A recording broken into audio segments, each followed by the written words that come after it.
Hello, ഇത് ഗോൾഡിൻ്റെ 4 hourly ചാർട്ടാണ്. 4 hourly ചാർട്ടിൽ നമുക്കൊരു ബുള്ളിഷ് ട്രെൻഡാണ് കാണുന്നതെങ്കിലും നമുക്ക് ഇവിടെ വന്നപ്പോൾ കുറച്ച് റെസിസ്റ്റൻസ് ഉള്ളതായിട്ട് കാണാൻ പറ്റുന്നുണ്ട്. നമുക്കൊരു റെസിസ്റ്റൻസ് സോൺ ഇവിടെ വരയ്ക്കാം. ഏറ്റവും കൂടുതൽ ടച്ച് പോയിൻറ്റ്സ് ഉള്ള സ്ഥലത്ത് നമുക്ക് റെസിസ്റ്റൻസ് സോൺ നമ്മൾ വരച്ചു. അതേപോലെ തന്നെ നമ്മളൊരു സപ്പോർട്ട് സോണും കൂടി വരയ്ക്കുകയാണ്. സപ്പോർട്ട് സോൺ നമുക്ക് ഏറ്റവും കൂടുതൽ ടച്ച് പോയിൻ്റ് ഉള്ള സ്ഥലത്ത് വരച്ചു.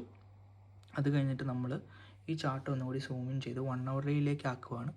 1 hourlyയിലാക്കി കഴിഞ്ഞാൽ നമുക്ക് ഇവിടെയൊക്കെ കുറേ ബയേഴ്സ് ഉള്ള പോലെ നമുക്ക് തോന്നുന്നുണ്ട്. കാരണം ഇവിടെ നിന്നൊക്കെ സപ്പോർട്ട് എടുത്തിട്ട് പോയിട്ടുണ്ട്. അതേപോലെ തന്നെ ഇവിടെ നിന്നും സെല്ലേഴ്സ് വന്നിട്ടുണ്ട്. ഇവിടെ വന്നപ്പോൾ സെല്ലേഴ്സ് കുറച്ചും കൂടി അഗ്രസീവായി. അത് കഴിഞ്ഞിട്ട് അത് പ്രൈസ് ബ്രേക്ക് ഡൗൺ ചെയ്തു. ബട്ട് 4 hourly ചാർട്ടിൽ നോക്കിക്കഴിഞ്ഞാൽ ഈ ഒരു സപ്പോർട്ട് സോണിനെ അത് ബ്രേക്ക് ചെയ്ത് താഴെ പോയിട്ടില്ല. സോ ഇവിടെ നമുക്ക് കുറേ ബയേഴ്സ് ഉണ്ടെന്ന് നമുക്ക് മനസ്സിലാക്കാൻ പറ്റി. സോ നമുക്ക് ഐഡിയലി പറഞ്ഞു കഴിഞ്ഞാൽ ഈ ഒരു സോൺ, ഈ ഒരു റെസിസ്റ്റൻസ് സോണും ഈ ഒരു സപ്പോർട്ട് സോണും വൺസ് ഇത് ബ്രേക്ക് ഡൗൺ ചെയ്ത് താഴെ പോയാലോ അല്ലെങ്കിൽ ബ്രേക്ക് ഔട്ട് ചെയ്ത് മുകളിൽ പോയാലോ മാത്രമാണ് നല്ലൊരു എൻട്രി പ്ലാൻ ചെയ്യാൻ പറ്റുള്ളൂ. കാരണം ഇത് റേഞ്ച് ബൗണ്ട് മാർക്കറ്റാണ്. ഇത് എങ്ങനെ വേണമെങ്കിലും ബിഹേവ് ചെയ്യാം.